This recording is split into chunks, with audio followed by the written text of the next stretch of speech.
Find a formula for the exponential function passing through the points, boom and boom.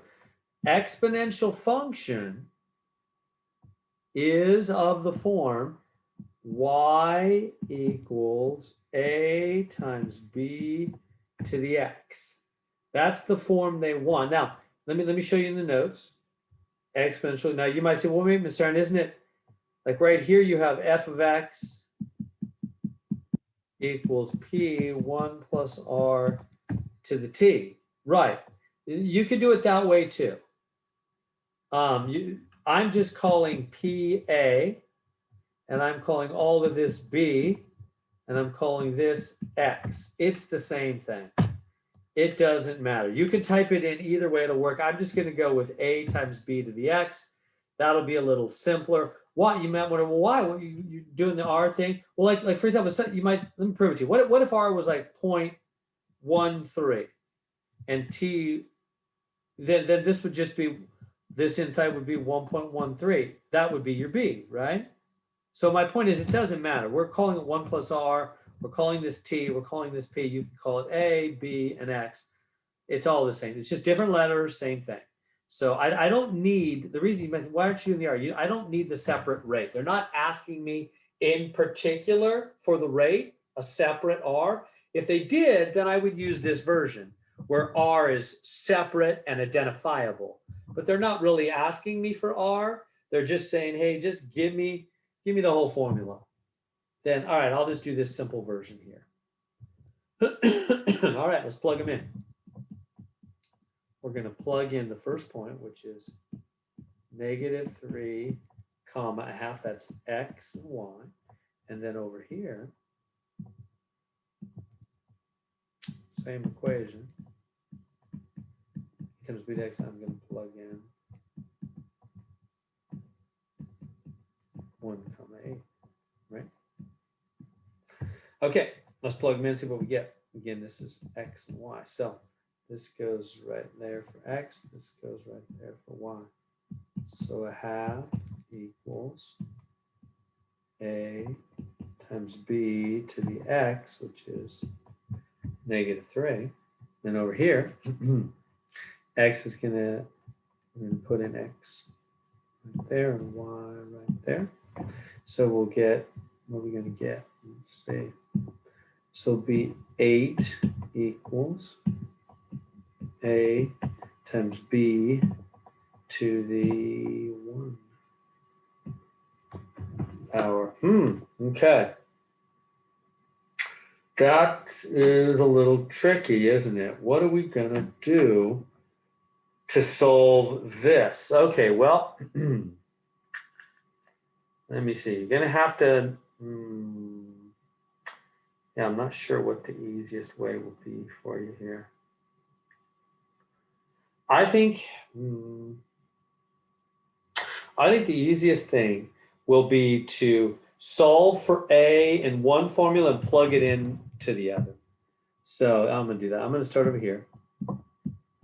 Get a alone here. So if I get a alone, just divide by b on both sides, right? Boom. A equals 8 over b. And then plug in for a in the other. So take that and plug it in right there, right? Because a equals 8 over b. Are you tracking with me? A equals 8 over b. So that means wherever you see a, you're free to replace it with 8 over b. So this will become a half equals, and this is 8 over b times b to the -3. See what happens? That a just got replaced with 8 over b because it says over here a equals 8 over b. Now, why am I doing that?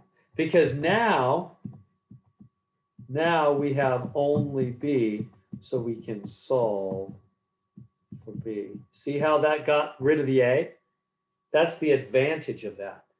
By plugging one equation into the other, for A, you get rid of A, you just got B, you can solve for B. Now, to solve this for B, you're going to have to know a little bit of trickery about exponents, which I'm not sure everybody really knows. So here we go. This is going to be a little tricky. So let me add some room here. So this is going to be a half equals.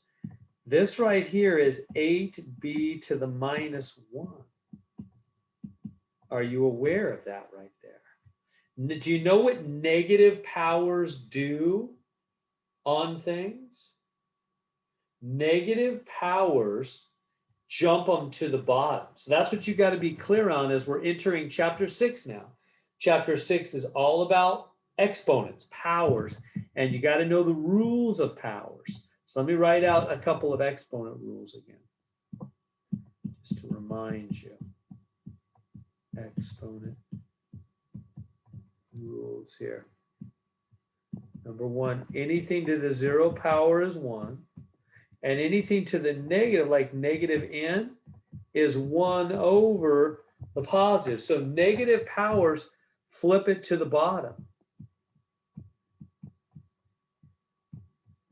Negative powers flip and then become positive. Negative powers flip and then become positive. You see that? See how this negative power in thing flipped it down to the bottom and then it became a positive power? Well, that's what I just did right over here. So how'd you do that? Well, this was b to the 1 down here, right? It had no power on it. So that, if anything is not showing a power, it's positive 1. And then that's the same as b to the minus 1, right? Because that flips it down and puts it back down as positive 1 on the bottom. Do you see how b to the positive 1 on the bottom here is the same as regular b to the minus 1? Because a negative power flips it to the denominator, makes it positive down there. That's the same thing. Now, why do I care about that? Well, because here's another exponent rule, which you may or may not remember. If you have x to the a, whoops, that's immediately, x to the a times x to the b, that's x to the a plus b, right? Like, remember, like x squared times x cubed is x to the 2 plus 3 or x to the 5, right? Remember that? Why? Because x squared means 2 x's and x cubed means 3 x's. And so how many x's you got? You got 5 x's. Of course that's true. You add the powers, right? Well, what do I do here with these guys?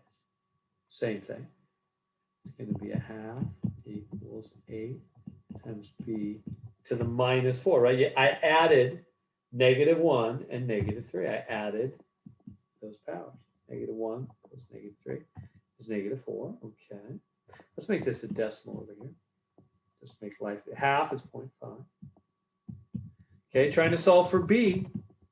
Divide by 8. Well, you might wonder, what are we trying to do? We're trying to solve for a and b. Divide by the 8. B to the minus 4. So I'm going to do that on my calculator. 0.5 divided by 8. I'm getting 0.0625. Run out of room here.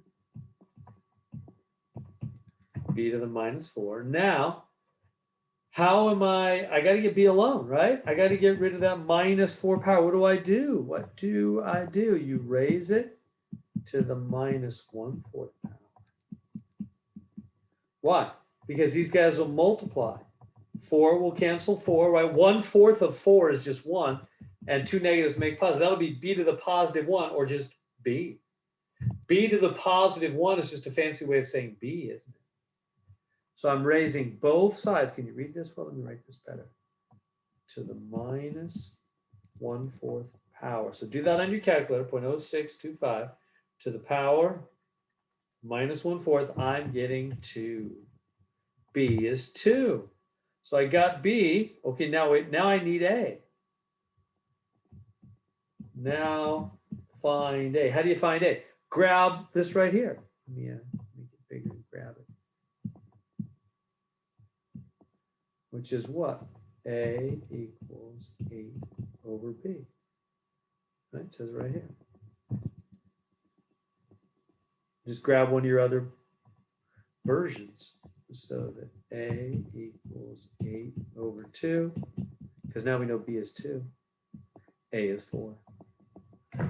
So we've got A, we've got B, we've got it. What was the function from the beginning? The function from the beginning, probably just put it right over here,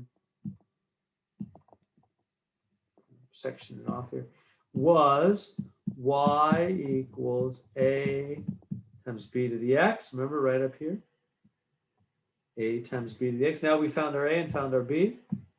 Y equals A, 4 times B, 2 to the x. 4 times 2 to the x power.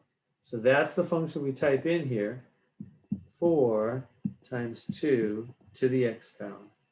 That's our function. So recapping, what just happened? So they said it's exponential.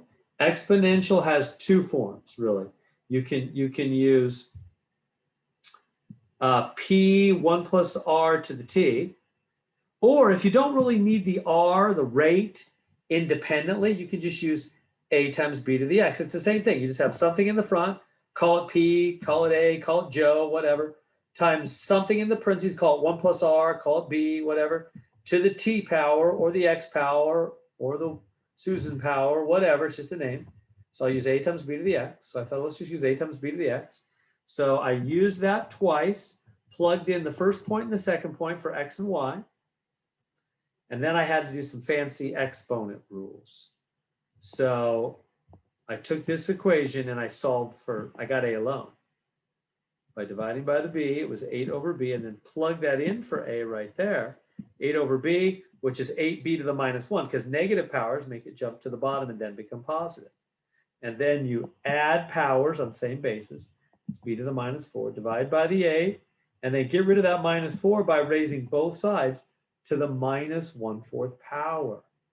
That's tricky.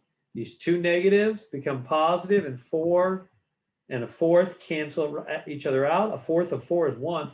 Positive 1. B to the positive 1 is just B. And use your calculator. That comes out to be 2. So then now that's how you find B. Now find A. Grab the formula we had above. A is 8 over B. Plug in the B as 2, 8 over 2. A is 4. A is 4. And then our formula is 4 times 2 to the x. There we go.